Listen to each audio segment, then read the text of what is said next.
del tema preoperatorio que está destinado a el contenido del tercer parcial, ¿de acuerdo? Entonces, vamos a comenzar con el tema preoperatorio.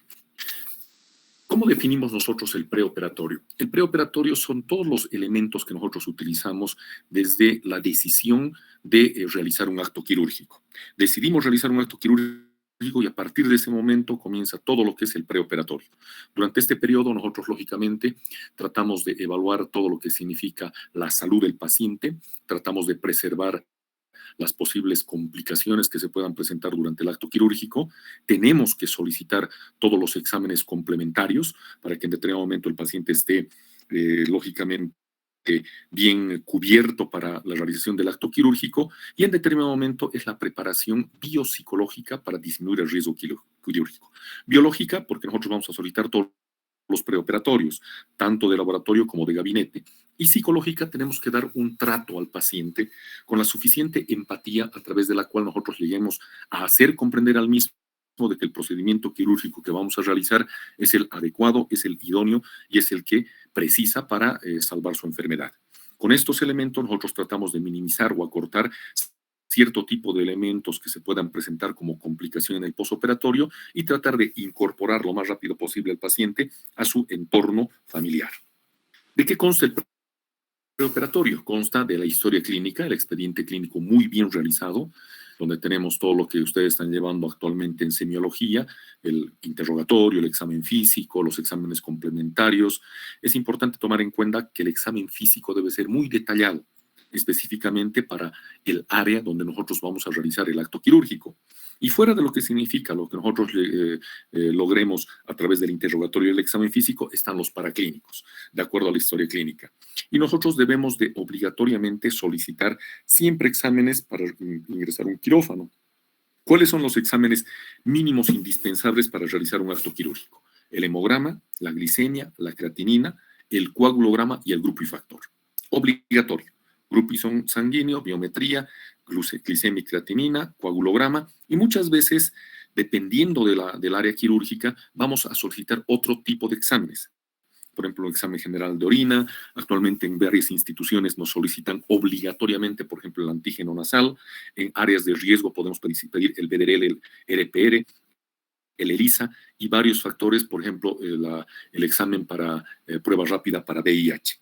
Pero lo que más nos interesa es el hemograma, glicemia, creatinina, coagulograma, grupifactor, para todo tipo de cirugía, ya sea un uñero, ya sea una prótesis mamaria, una vesícula, una nariz, un oído, vesícula, lo que sea, siempre tienen que estar presentes esos 5 elementos que hemos mencionado. Ahora, ¿qué es importante? Nosotros hemos tomado una decisión, la de operar, pero sin embargo, en esa decisión de operar tenemos la posibilidad de solicitar más pruebas, ya sean de imagen o de laboratorio, para completar nuestro diagnóstico, para que nuestro diagnóstico sea preciso y no entremos bajo una sospecha diagnóstica, que también es interesante, pero sin embargo, si logramos minimizar las sospechas y tratar en lo posible de que lleguemos a un acto quirúrgico preciso, es mucho mejor. Y muchas veces solicitar interconsultas. Ya les hemos dicho, aquí hablamos de un equipo o team quirúrgico. Y el equipo o team quirúrgico, como van a ver seguramente en la próxima clase, que es acto quirúrgico, está conformado por el cirujano, el ayudante, el anestesiólogo, el circulante. Fuera de esto, nosotros necesitamos a todo el personal de quirófano para que esterilice todo lo que significa el material quirúrgico. Necesitamos de una clínica o de un hospital donde el paciente pueda descansar. Necesitamos a las licenciadas, auxiliares de enfermería, que hagan el cumplimiento de todo lo que van a significar las indicaciones. Y en el preoperatorio tenemos muchas veces que solicitar interconsultas.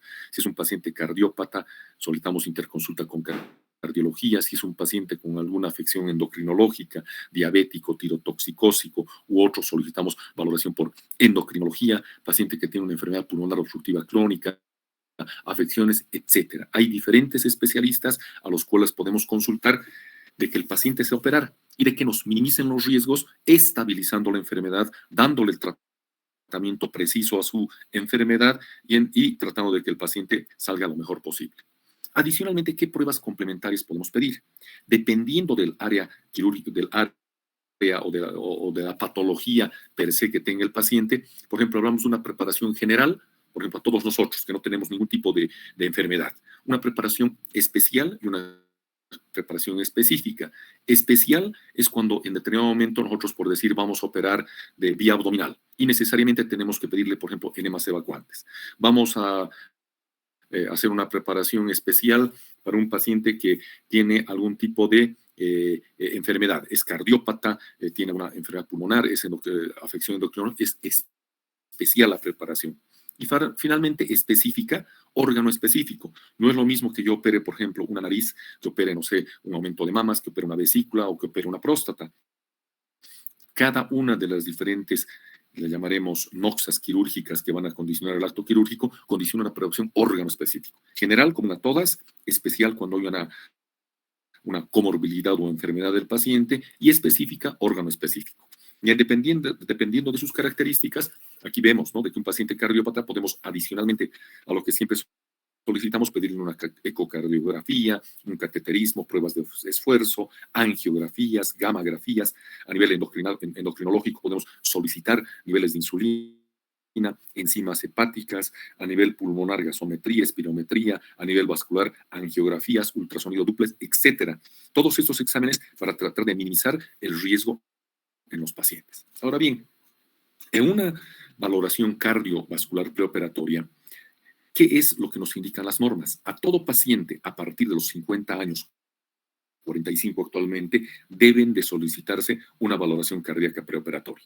Se debe de solicitar una radiografía de tórax, menos del 2% de estos porcientos requerirán manejo quirúrgico, un electrocardiograma, donde prácticamente 0,2 a 2% también requerirán manejo por el cardiólogo, y siempre nosotros tratamos de minimizar riesgos. Es decir, a partir de los 50 años hay protocolos que nos dicen, haga la radiografía de tórax. Si bien va a estar normal, pero pídala.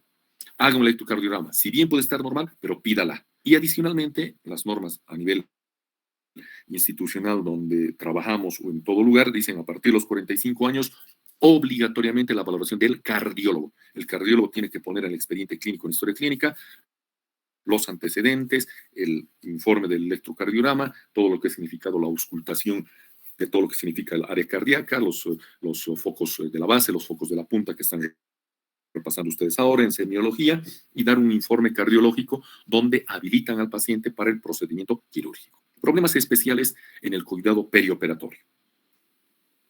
Lógicamente esta clase es para complementar el texto que ustedes tienen y para que en determinado momento todo lo que lean en el texto lo volvamos de carácter práctico. Hay cierto tipo de enfermedades que afectan en el posoperatorio, que afectan en el acto quirúrgico. Y lógicamente para que estas enfermedades no afecten en el posoperatorio, nosotros tenemos que identificar a las mismas, tratar de compensar las mismas y tratar de prever de que las mismas no generen complicaciones. Por ejemplo, la diabetes mellitus. La diabetes mellitus genera un aumento del riesgo de mortalidad cardiovascular. ¿Qué significa? El paciente puede tener un infarto, el paciente puede tener una arritmia, el paciente puede tener una fibra, etc. Y al padecer de una diabetes aumenta la posibilidad de riesgo. Entonces, ¿qué tenemos que hacer con un paciente diabético nosotros en el preoperatorio? Primero, evitar hipoglucemias, es decir, que bajen demasiado los niveles de glucemia, evitar hiperglucemia, que aumente demasiado los niveles de glicemia. Muchas veces la diabetes va controlada con el desequilibrio hidroelectrolítico. Por lo tanto, tenemos que tener un control electrolítico adecuado y prevenir un catabolismo proteico. ¿De acuerdo? Entonces, durante el acto quirúrgico en el paciente diabético, muchas veces hay una relación entre la anestesia y la cirugía, y todo va en proporcionalidad al trauma que nosotros hagamos durante el acto quirúrgico. No es lo mismo operar, por ejemplo, un uñero que operar un trasplante renal, que operar una resección intestinal, que operar una cistoprostatectomía o una nefrectomía. Durante el acto quirúrgico se liberan gran cantidad de catecolaminas, cortisol. Durante el acto quirúrgico hay una hiposecreción porque hay cierto tipo de elementos anestésicos inhalados que condicionan este tipo de elementos, resistencia periférica a la insulina, aumento del catabolismo proteico. Aunque el paciente esté recostado, esté anestesiado, siempre va a existir un aumento del catabolismo proteico. ¿Qué tenemos que hacer con el paciente con diabetes mellitus? El manejo antes de la cirugía es vigilar la glicemia. Si bien el endocrinólogo o el mismo paciente ya tiene un tratamiento per se, nosotros una noche antes pedimos una glicemia capilar para ver cómo está el paciente. Es importante la internación para que el control metabólico del paciente y solicitar estas glicemias capilares. evaluar las características si adicionalmente el paciente con diabetes tiene alguna enfermedad cardiovascular o tiene alguna alteración renal. Durante la cirugía, lógicamente, a este paciente no le vamos a administrar dextrosa al 5%, no le vamos a administrar soluciones con glucosa porque le va a subir demasiado la glicemia. Y como va a existir un catabolismo, muchas veces durante el transoperatorio, si son cirugías largas, puede ingresar el endocrinólogo para hacer este tipo de controles de glicemia capilar y administrar insulina, glucosa o ver en determinado momento si está con hipo o hiperglicemia respectivamente. Y después de la cirugía, siempre se plantea un esquema, control de glicemia capilar cada 6 horas en el posoperatorio. ¿Para qué? Para añadir insulina o en determinado momento de repente el paciente ha estado en ayunas, no se le ha dado una buena alimentación, lógicamente la noche antes porque estén en NPO. Entonces muchas veces bajan demasiado sus niveles de glicemia. Entonces hay que administrarle glucosa, pero con controles de glicemia capilar. ¿De acuerdo? Otro tipo de enfermedad que se presenta o que puede presentar el paciente que vamos a operar, porque no todos los pacientes van a ser vírgenes, ¿no? Lindo sería que todos los pacientes no tengan ninguna enfermedad concomitante y se facilite el procedimiento quirúrgico. Otro tipo de enfermedad es la insuficiencia renal. Pacientes con creatininas elevadas, pacientes que tienen alguna enfermedad de base que ha condicionado la insuficiencia renal. Y muchas veces uno dice, bueno, tiene un paciente con creatinina de 4.2 y tiene que operarse. ¿Es contraindicación? No. La nefropatía no contraindica cirugía, pero sin embargo, nosotros como cirujanos tenemos que estar preparados para que esta creatinina elevada o esta insuficiencia renal no repercuta sobre el estado del paciente, porque el paciente que tiene una creatinina elevada y que tiene una afección renal, adicionalmente va a tener un desequilibrio hidroelectrolítico, con hiperpotasemia, hipocalcemia, el paciente no va a producir eritropoyetina a nivel de los riñones, va a estar con una anemia crónica, va a estar con una desnutrición que nos puede generar un riesgo de infección y generalmente va a tener una coagulopatía crónica por déficit de vitamina K. Entonces, todos estos elementos que vemos en pantalla condicionan de que el acto quirúrgico en los pacientes con insuficiencia renal tengan una observación precisa. Ahora, puede asociarse esta insuficiencia renal a un riesgo cardiovascular. Si nosotros tenemos una cirugía urgente en paciente con insuficiencia renal y hablamos de riesgo alto, ¿qué cirugías pueden generar este riesgo alto en insuficientes renales? Una especial en pacientes ancianos, cirugía de aorto de grandes vasos, procedimientos vasculares periféricos, cirugías muy largas con infusiones de grandes volúmenes de líquido o grandes pérdidas sanguíneas.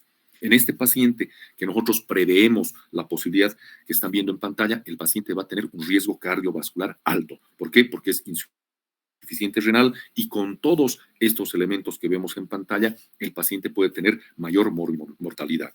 En pacientes con insuficiencia renal pueden haber también pacientes con riesgo intermedio, de riesgo cardiovascular intermedio. ¿Qué tipo de cirugía? Cirugía de cabeza y cuello, intraperitoneal intratorácica, ortopédica, prostática, endarterectomía. Y finalmente, riesgo cardiovascular bajo en insuficiencia renal, procedimientos endoscópicos, superficiales, cirugías mínimamente invasivas, cirugías de mama.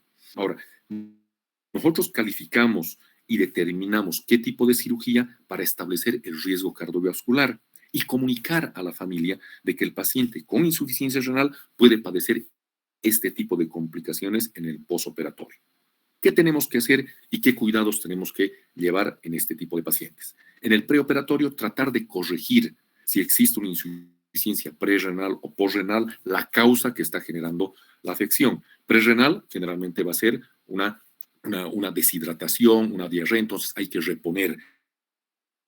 En el postrenal es obstructivo generalmente, ¿no? Después del riñón pueden haber cuadros obstructivos, una próstata crecida, se le coloca una sonda, trata de bajar los niveles de creatinina y ya optamos por el tratamiento quirúrgico y todo esto.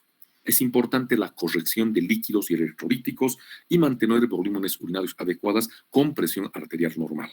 Esto va a hacer de que nosotros durante el transoperatorio tengamos menos posibilidades de complicación. En el transoperatorio, tratar de evitar medicamentos o agentes anestésicos que se eliminen por el riñón. Si tenemos una insuficiencia renal, creatinina de 4, 4.2, 5, si le damos medicamentos que se van a eliminar por vía renal, vamos a hacer más daño renal y vamos a hacer de que el agente anestésico permanezca en mayor cantidad y no se metabolice, es decir, no se elimine por la vía renal. ¿Qué elementos tenemos que puedan generar esta pérdida? El pancuronio, el curare, el metoxuflurano, que no se deben de utilizar en pacientes con insuficiencia renal. Y en el posoperatorio, vigilar claramente lo que significan los líquidos, electrolitos, pH, tratar de mantener volúmenes urinarios adecuados, con una adecuada perfusión endovenosa y todo eso. Otro factor de riesgo, sí, le llamaremos, o de comorbilidad en el preoperatorio y en el trans.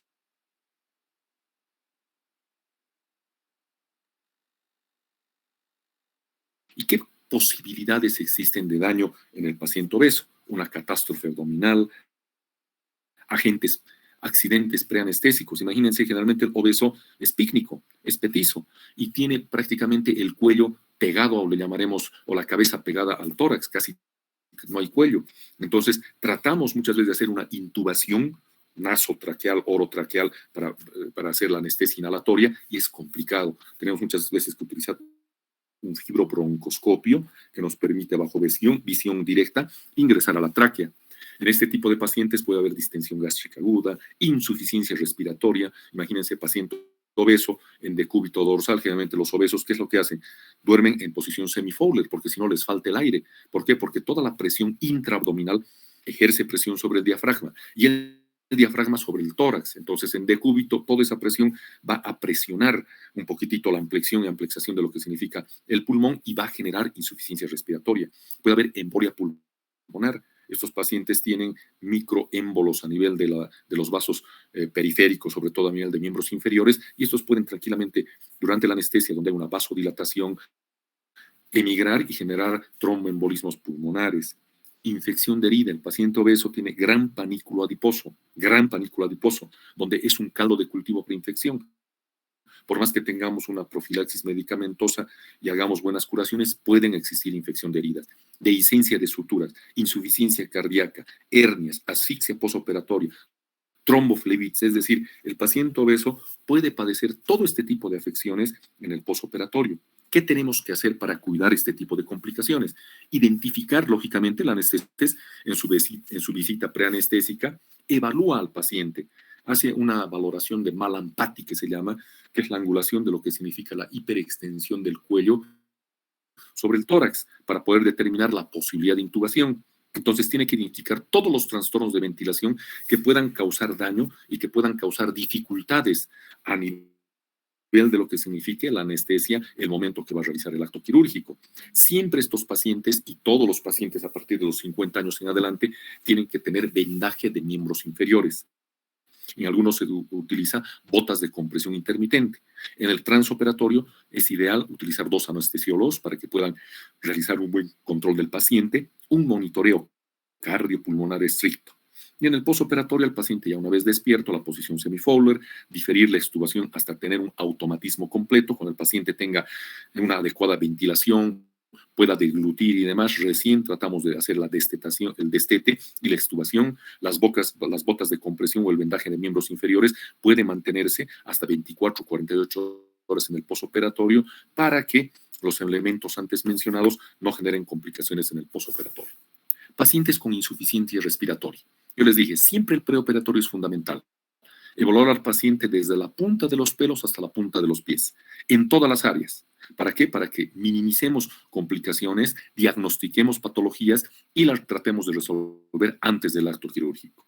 En insuficiencia respiratoria, preguntamos en historia clínica si el paciente es sedentario, tiene actividad física, si tiene dificultad respiratoria, disnea a los pequeños, medianos o grandes esfuerzos. Si tiene un hábito tabáquico, desde ya va a tener una enfermedad pulmonar obstructiva crónica, una restricción ventilatoria, exposición a agentes tóxicos.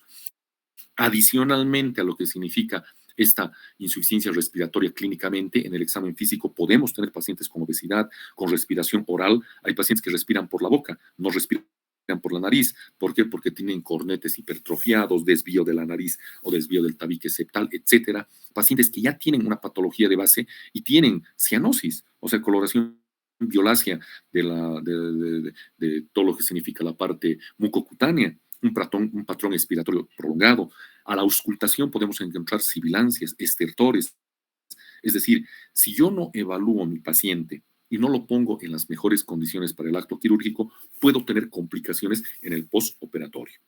¿Qué necesitamos como cuidados en la evaluación pulmonar? En nuestro preoperatorio, una radiografía de tórax que descarte cualquier tipo de afectación de los hemicampos pulmonares. Podemos solicitar adicionalmente pruebas de fisiología respiratoria, de ventilación, expiración, respiración y todas las pruebas de esfuerzo. En el transoperatorio, la ventilación es muy importante, controlar la ventilación, sobre todo en pacientes de alto riesgo. La máquina tiene que estar bien calibrada, tiene que estar bien intubado el paciente y, lógicamente, como anestesiólogos, controlar con precisión la adecuada ventilación. Terapia broncodilatadora en pacientes que tienen muchas veces sibilancias, que tienen algún tipo de afección restrictiva pulmonar. En el postoperatorio, fisioterapia pulmonar enérgica, restricción hídrica, terapia broncodilatadora, ventilación mecánica. Muchas veces a los pacientes mayores de 55, viejitos, se les solicita una fisioterapia respiratoria, donde con palmaditas en los pulmones comienzan a tratar de movilizar todo lo que signifiquen las secreciones en el postoperatorio. La evaluación cardíaca también es importante, ya les hemos dicho anteriormente, para pacientes de 50 años o 45 años en adelante, obligatoria la interconsulta y el electrocardiograma con el cardiólogo.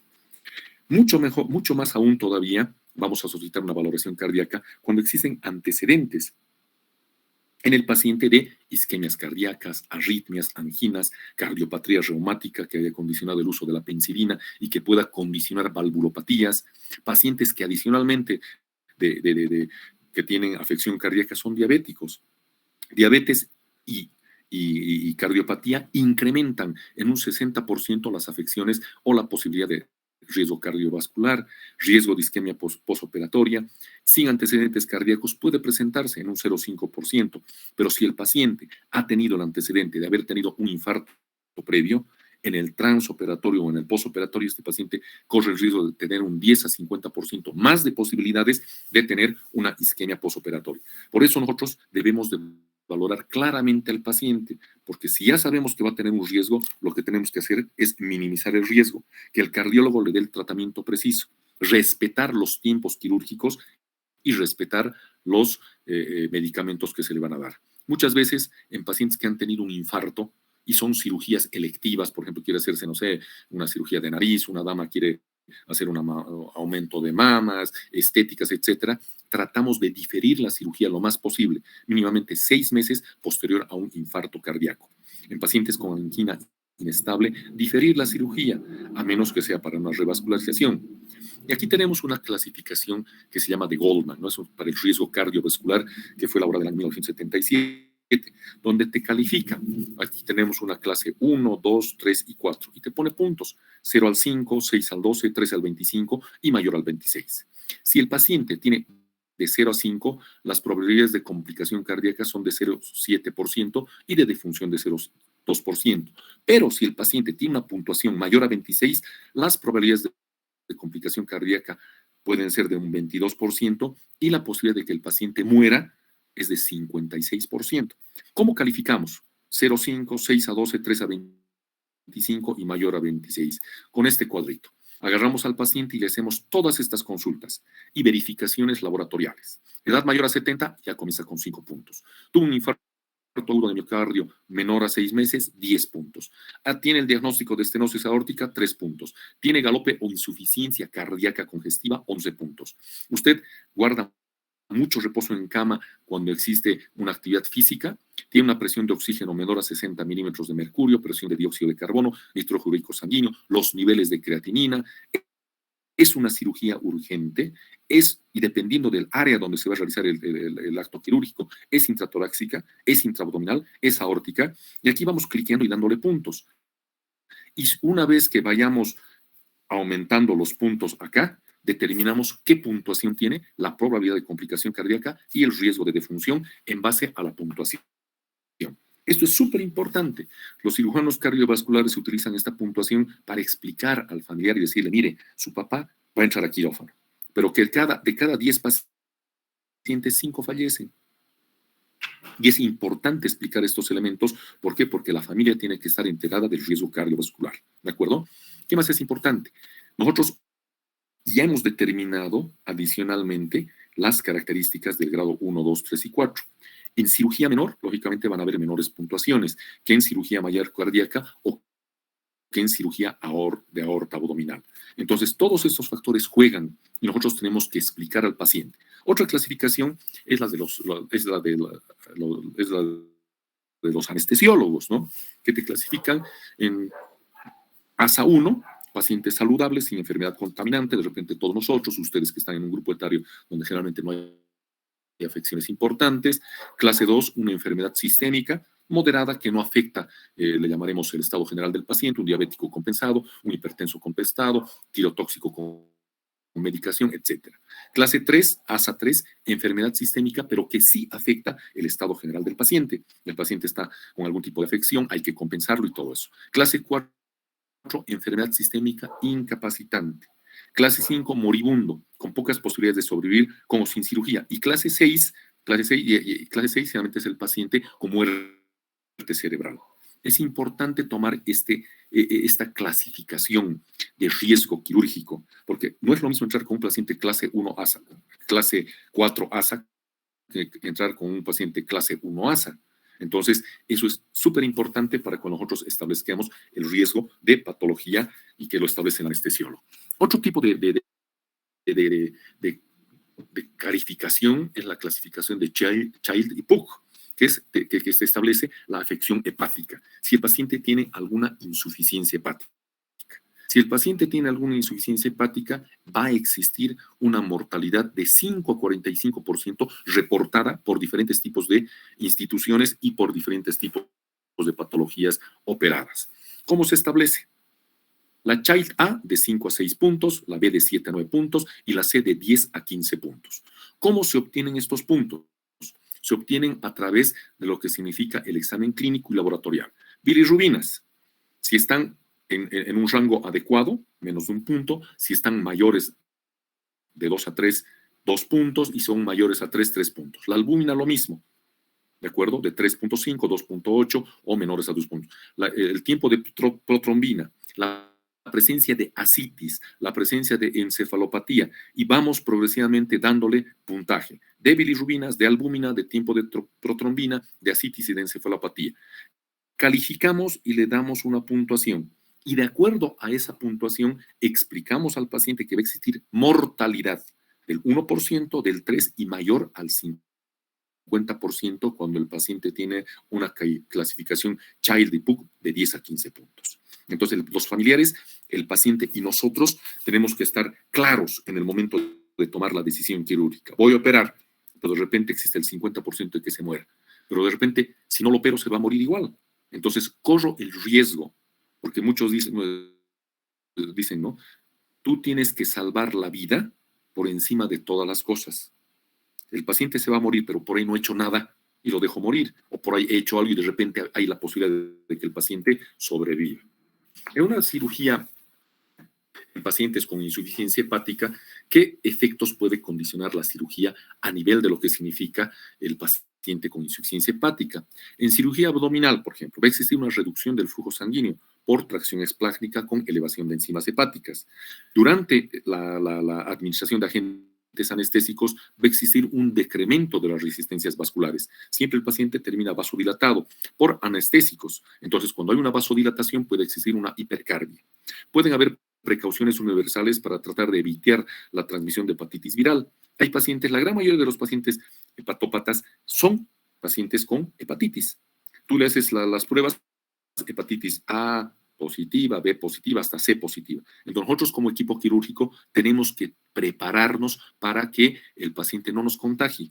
Cuida a tu paciente, porque lo vas a cuidar, lo vas a operar, pero cuídate del paciente. El paciente muchas veces es sidoso, el paciente tiene hepatitis y tú te vas a pinchar el dedo y te vas a transmitir la enfermedad durante el acto quirúrgico. Entonces, en este tipo de pacientes ya con diagnóstico establecido, tienes que tomar todas las precauciones universales, ¿de acuerdo? Doble guante, doble bata, tratar de evitar en determinado momento cuando estemos haciendo puntos de sutura, disecciones y demás, el hacerte daño en la superficie de tu piel. ¿Qué más es importante? El manejo. Adecuada reposición de los volúmenes perdidos si es que existen estos, corrección de las coagulopatías, porque generalmente la vitamina K y varios de los elementos de la cascada de la coagulación, ya sea directa o indirecta, se producen a nivel hepático con hemostasia meticulosa. La hemostasia tiene que ser meticulosa, ¿por qué? Porque como no existen muchas veces elementos de coagulación adecuados, pueden existir sangrados importantes. Entonces, si tú dejas vasos sangrantes, mayor posibilidad de sangrado. Manejo de la citis para preservar la mecánica ventilatoria, vigilancia estrecha de la función renal, ajustar la dosis de medicamentos. Ustedes ya están llevando farmacología, ahí te dicen dosis kilogramo peso para insuficiente renal, dosis kilogramo peso para insuficiente hepático. Si bien las dosis no son universales, se trata de reducir un poco.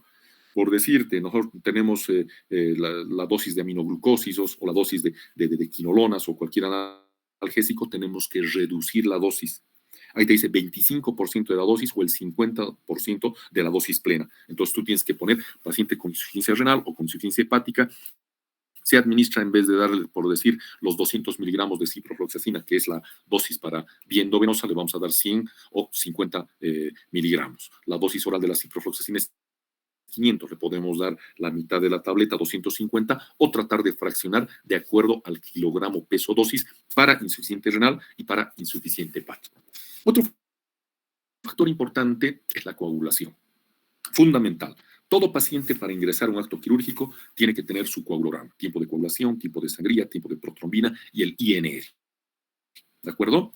Ahora, sin embargo, nosotros muchas veces nos encontramos de que vamos a operar a un paciente y el paciente está anticoagulado. El paciente había sabido tomar aspirineta todos los días y durante el interrogatorio no nos hemos dado cuenta. Por eso indicamos interrogatorio detallado, el método más efectivo para determinar alteraciones de la coagulación. En determinado momento usted le pregunta al paciente, ¿usted alguna vez cuando se choca, camina, se cae, le aparecen las coloraciones violáceas en el sitio del choque? Sí, cada vez, o el mismo paciente se explica, ¿no? Entonces ese paciente tiene algún tipo de alteración en la coagulación por aparición de equimosis sin explicación o a los mínimos traumas. Ingesta de anticoagulantes, uso crónico de antiinflamatorios no esteroideos, ingesta crónica de alcohol, los famosos borrachitos que tienen una hepatopatía y esta hepatopatía condiciona una coagulopatía. Entonces siempre es importante al interrogatorio podemos tratar de descubrir la presencia de una coagulopatía, los exámenes de laboratorio nos van a confirmar.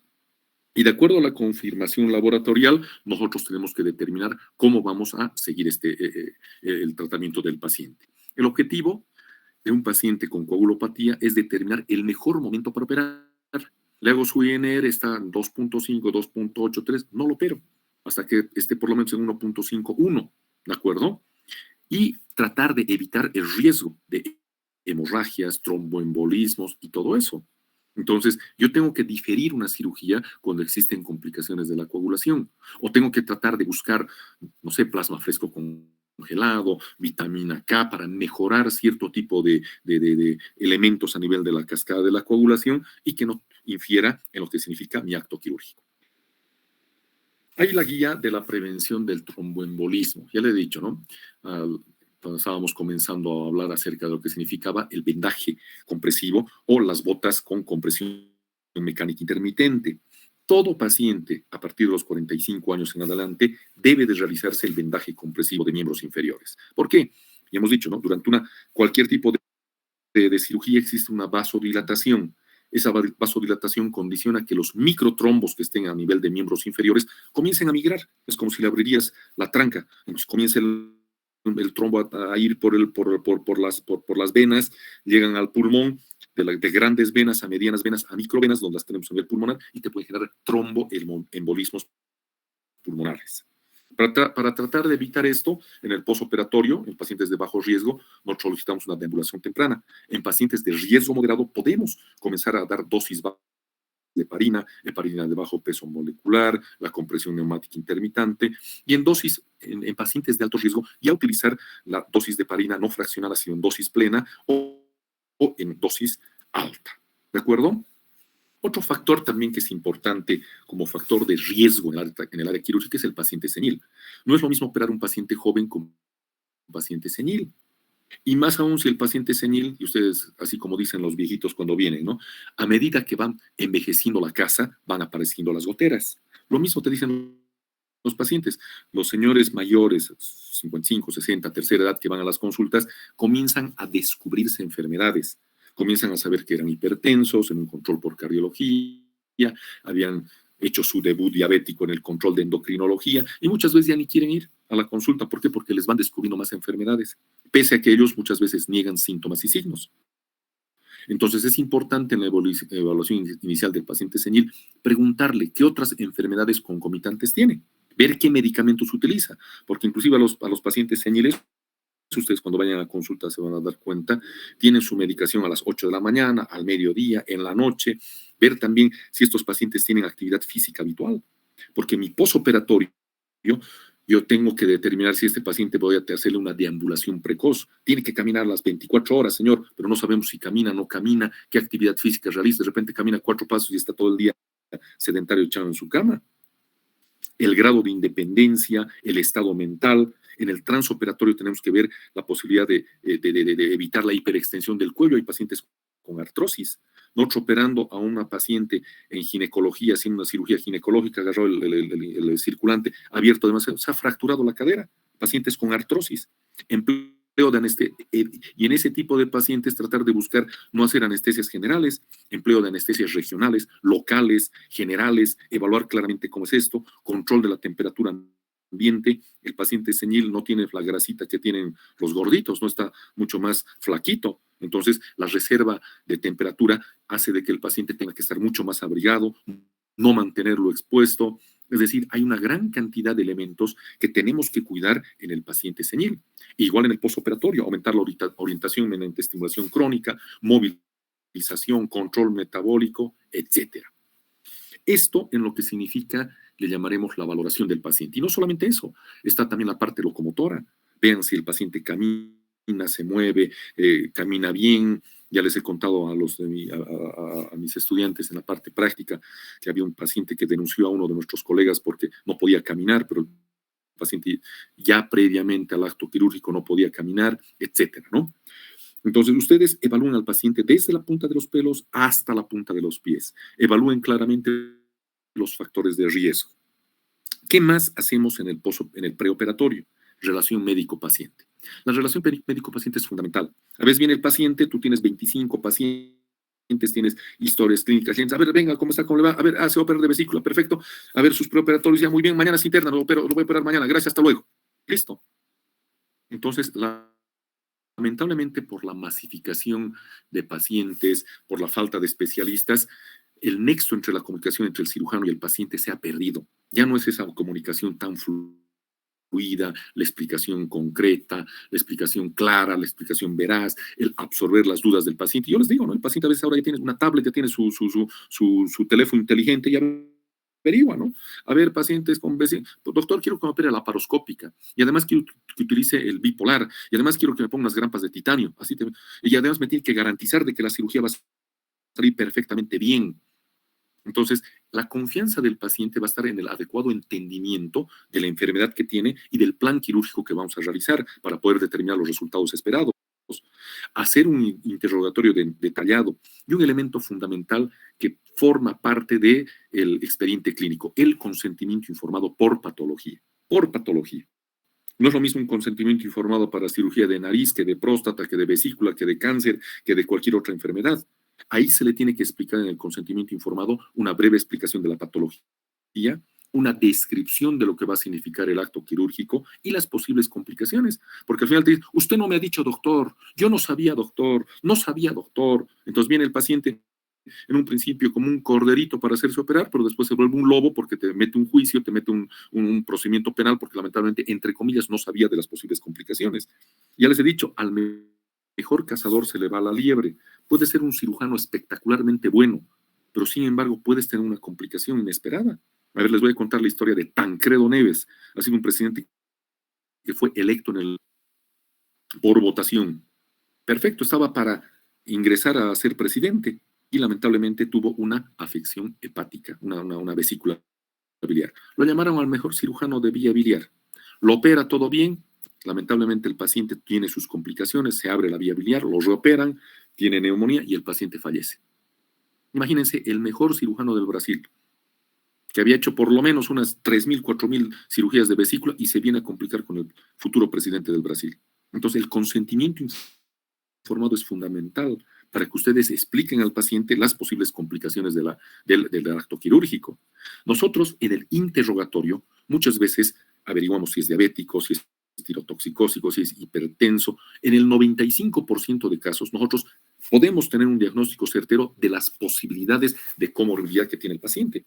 ¿Qué más es importante? Nosotros tenemos que preguntar alergias, qué medicamentos utiliza, procedimientos asociados que se le han hecho, últimos alimentos, antecedentes o episodios de presión arterial, y esto es importante cuando es una urgencia quirúrgica. El paciente, si tiene la posibilidad de hablar, preguntarle todo esto de manera inmediata, porque yo voy a ser el cirujano, yo tengo que preguntarle para ver qué enfermedades tiene y tratar de manejarlas de la mejor manera. En la preparación psicológica también es importante. Debemos de explicar al paciente qué es la enfermedad que tiene, por qué lo vamos a operar. No, me han dicho que me iban a operar, ¿y de qué? No, no sé, pero me van a operar. ¿Cuáles son los objetivos de la cirugía? La urgencia, si es de urgencia o no es de urgencia, y por qué es de urgencia. El tipo de técnica planeada, tampoco le dice, mire, ¿sabe qué? Le voy a decir una colecistectomía laparoscópica monopuerto. Que no, en un lenguaje claro que el paciente, de acuerdo a su nivel sociocultural y de educación, me entienda los beneficios que tiene, los riesgos, complicaciones, limitaciones, molencias, etcétera. E inclusive explicarles, si usted no se va a operar, estas son las complicaciones. Usted es el que decide, no inducirlo, no conducirlo a un procedimiento quirúrgico que muchas veces puede inclusive llevarlo a la muerte. En niños y adolescentes, fundamental la presencia de el control parental, ¿no? Los padres, los representantes, una persona mayor que coadyuve, porque los niños muchas veces no saben nada, entonces hay que tener la ayuda de los padres. En casos que así los requieran, un apoyo psicológico. Hay pacientes que se estresan, ¿no? Ahora estamos en la generación de cristal, ¿no? Si se los mira, apoyo psicológico. Ay, no, que se ha aplazado, hay apoyo psicológico. No, miren que el docente ha gritado, apoyo psicológico. Todo es psicología en la generación de cristal. Entonces, ahora también habrá generación de cristal de pacientes donde tengamos que hacerles un apoyo psicológico para que entiendan la enfermedad. Pero bueno, otro elemento importante es poder explicar al paciente el ayuno. El ayuno generalmente está condicionado de 8 a 12 horas, a 12 horas previas al procedimiento anestésico. ¿Por qué? Porque el paciente, si ha comido, puede presentar vómitos y broncoaspirarse. Entonces, prefiero tener el estómago completamente vacío y tratar, si el paciente tiene náuseas o vómitos, tratar de minimizar la posibilidad de una broncoaspiración. Y es importante tomar en cuenta cuando tenemos pacientes pretérminos, 6 meses, 36 meses o adulto, la posibilidad de tener un ayuno. Sólidos, líquidos y claros, 4, 6 a 8 horas, dependiendo de la edad del paciente. Leche materna o líquidos claros, inclusive 2 horas, 4, 6, 8 horas, por el metabolismo de cada uno de los diferentes pacientes. ¿De acuerdo? Aseo general. Ustedes van a leer en el texto que claramente indica el preoperatorio de la víspera. En el preoperatorio de la víspera tenemos el baño 24 horas antes, la cura antiséptica, es decir, pasar un antiséptico de la zona preoperatoria para tratar de minimizar los gérmenes saprófitos o normales, la tricotomía genital, que es retirar todo el vello o cabello de la zona quirúrgica, y la medicación preanestésica. ¿De acuerdo? Dentro del aseo general es importante en una cirugía electiva decirle al paciente, báñese completo, por lo menos 24 horas antes de la cirugía. Y obligatorio tener un cierto tipo de interés o énfasis en cierto tipo de áreas como el ombligo, el periné, el prepucio peneano, pliegues axilares, inguinales, etcétera, dependiendo del área quirúrgica donde se vaya a realizar. Preparación de la piel. Sabemos que nosotros tenemos gérmenes saprófitos a nivel de todo el organismo. Y al tener gérmenes saprófitos, estos pueden volverse agresivos en determinado momento. Y más aún cuando bajan nuestras defensas, cuando estamos en acto quirúrgico, y pueden condicionar las famosas infecciones de la piel o las famosas infecciones de la herida quirúrgica. La colonización de la piel puede realizarse, le llamaremos por diferentes bacterias, y nosotros podemos utilizar en este pincelado de cura antiséptica cualquier tipo de antiséptico, como el ibitana acuoso, la iodopovinona, alcohol iodado, etcétera, que van a minimizar y disminuir la concentración de bacterias. Ahora bien, nosotros solicitamos generalmente una tricotomía genital, una tricotomía de la cabeza o una tricotomía del área donde exista cabello. Muchas veces se hacía la tricotomía 24 a 48 horas antes del acto quirúrgico. Pero sin embargo, ahora la tricotomía se realiza, imagínense, se han hecho diferentes estudios, la infección de la piel con rasurado la noche antes, 4%. Infección con rasurado inmediatamente antes de la cirugía, 1.8%. Entonces, no es tanto así que se tiene que hacer la tricotomía 12 horas antes. Se puede hacer, imagínense, inmediatamente antes de la cirugía.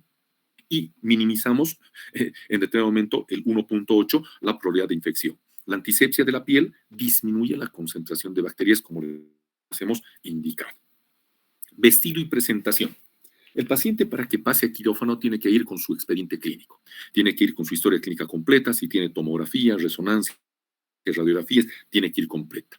La jefa de sala, la enfermera jefa del área, ya sea de todas las especialidades quirúrgicas, cirugía general, urología, oftalmo, otorrino, traumato, etcétera, envía. Una vez que llega a quirófano, en quirófano hay una jefa de anestesia que verifica de que el paciente esté con historia clínica, todos los preoperatorios, todas las historias y todo lo demás.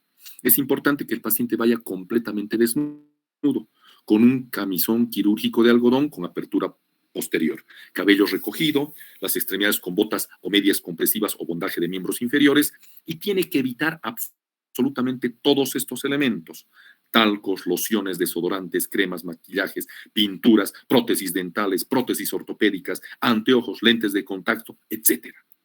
Entonces, es fundamental todo esto. Si bien esto lo hace enfermería, nosotros como cirujanos muchas veces damos una ojeada y verificamos de que esto se cumpla al 100%. Ahora bien, noche antes el anestesiólogo viene, ¿no? Y valora al paciente, o horas antes del acto quirúrgico valora al paciente. ¿Por qué? Porque diferenciaremos. El cirujano va a operar, el anestesiólogo va a dar la anestesia, pero sin embargo son dos procedimientos quirúrgicos diferentes. El anestesiólogo, escúcheme, bueno que sea el cirujano, tiene que verificar de que el cirujano ha pedido todos los preoperatorios, absolutamente todos. Tiene que verificar de que el cirujano ha pedido hemograma, glicemia, creatinina, coagulograma, grupo y factor, la valoración cardíaca si es necesaria. Hermanito, vamos a operar esta tarde, ya listo, viene ya. ¿Qué, hermano? Pero no habías pedido coagulograma, y el paciente empieza a sangrar.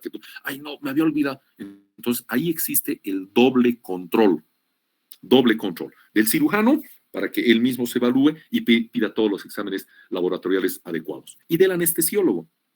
¿Qué pasa si hay una complicación? El anestesiólogo es el corresponsable.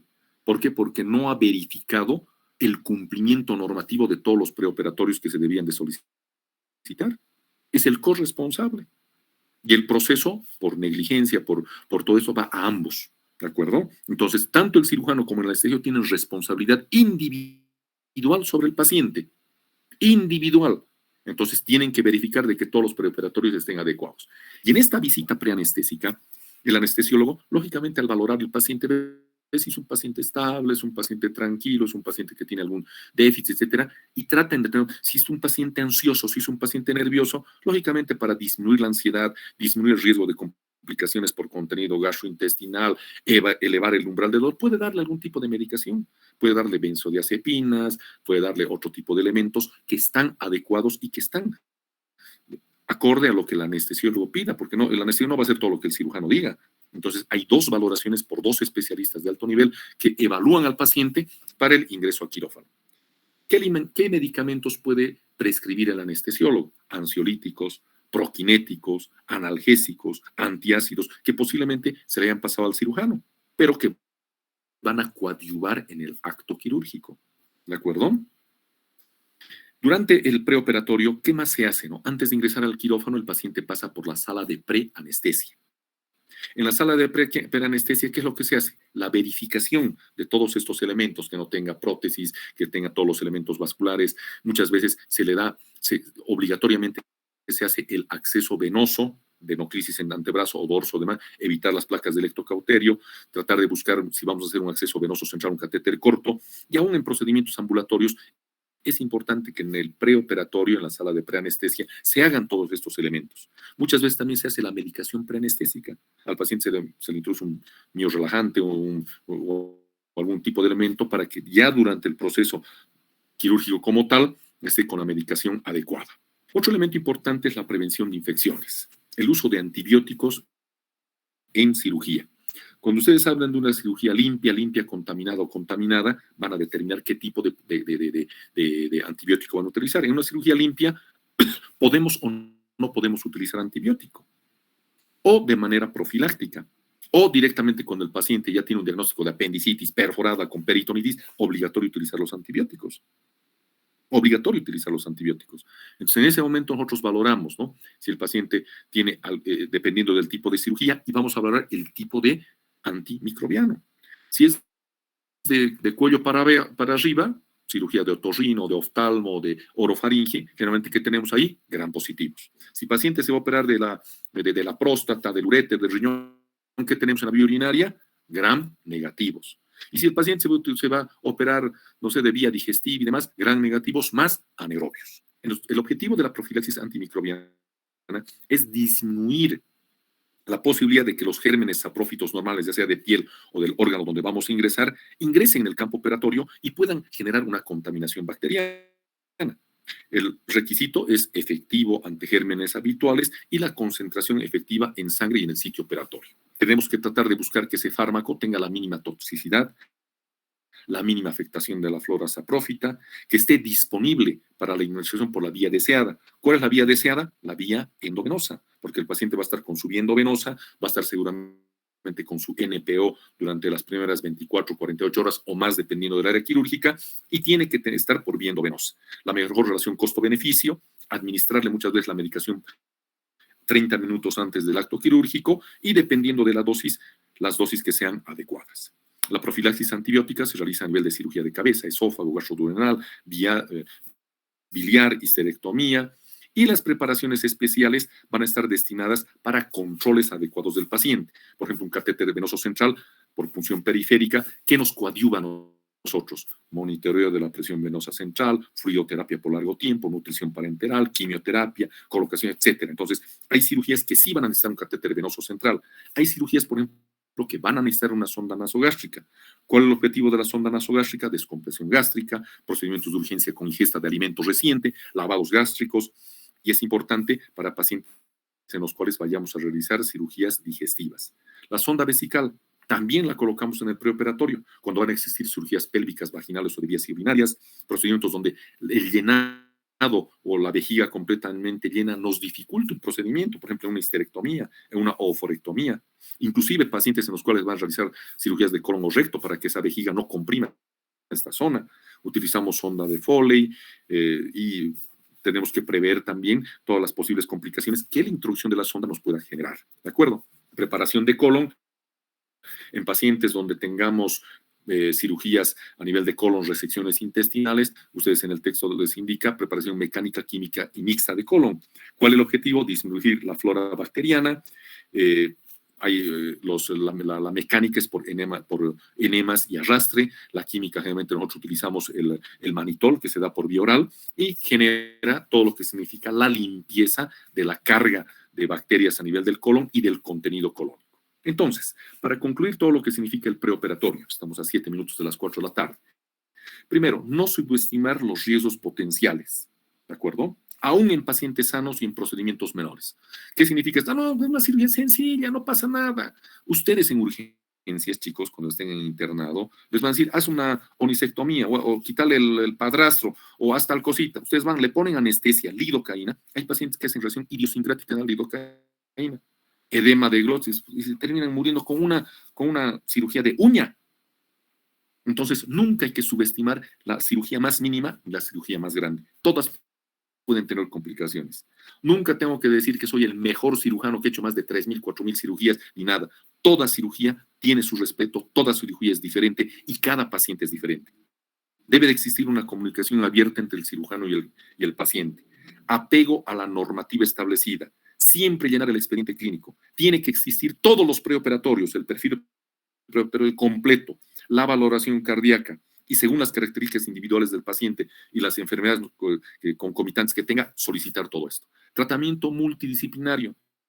Aquí yo no soy el men, como dicen, no soy el más capo. Tengo que pedir, endocrinólogo, por favor, valore a mi paciente. Cardiólogo, valore a mi paciente. Neumólogo, valore a mi paciente. Porque tengo que tratar de evitar que el paciente entre mal a quirófano. Si entra mal a quirófano, va a salir peor después de la cirugía. manejo de enfermedades concurrentes desde el preoperatorio. Tiene diabetes, desde el preoperatorio darle toda la medicación. Tiene tirotoxia, es hipertenso, no le voy a dar grandes soluciones, ni cloruro de sodio por vía endovenosa, tengo que cambiar porque si no le estoy generando más complicación. Considerar en el paciente aspectos psicosociales, ojo, económicos, medios hospitalarios, recursos disponibles, para no ofertar lo que no pueda dar y tratar de que el paciente no pueda en determinado momento responder a lo que estamos solicitando. ¿De acuerdo? Entonces ya son las 15:50 en este momento. Hemos concluido la clase teórica. Creo que con esto vamos progresivamente. Son 21 asistentes a la clase. Estamos de manera progresiva haciendo todo el contenido para el segundo parcial. ¿De acuerdo? Bueno, concluida la clase, les quedo muy agradecido a los que han asistido. Espero de que les sirva para lo que signifique el segundo parcial y voy a tratar de comunicarme con Laura, que es su representante en el transcurso de estos días, para hacer una evaluación como jefe de cátedra de lo que están significando la prosecución de clases con mis 5 colegas y yo, que soy el 6º colega, docente de la cátedra, y ver si verdaderamente viendo a lo que ha significado la cirugía. Creo que estamos mal en la parte presencial, creo que nos han dado apenas un aula, donde yo no puedo en un aula de 6 por 5 introducir a 6 docentes en el mismo horario y a 420 estudiantes, que son los que están ahora en el curso. Entonces voy a conversar con Laura, vamos a hablar con sus dirigentes para ver qué más podemos hacer. ¿De acuerdo? Muchísimas gracias por la atención. 15:56, concluye la clase. Muy amables. Buenas tardes. Gracias, doctor. Buenas tardes. Buenas tardes.